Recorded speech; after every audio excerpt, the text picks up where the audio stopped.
Hey, I got a package from Puerto Rico.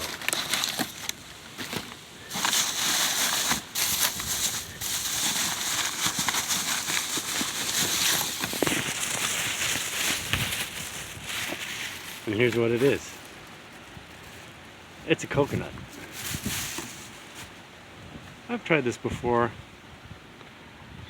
I left it outside when it got too cold, and I'm not going to make that mistake again.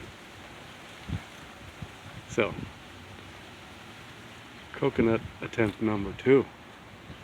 I may have had another one at some point too, but I gave up for a while. Getting back on the horse.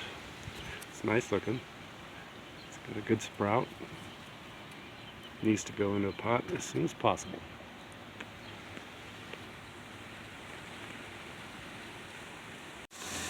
Okay, had a dead plumeria in here in this old raggedy pot, but I took some soil off the top and then put some sandy dirt mix in there and buried the coconut halfway, and this is going to be where he hangs out, getting good sun, but not, a little bit of shelter with this fence.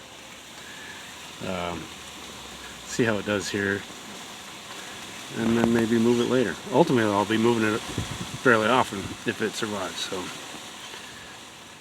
no one spot is a commitment at this point. So here we begin.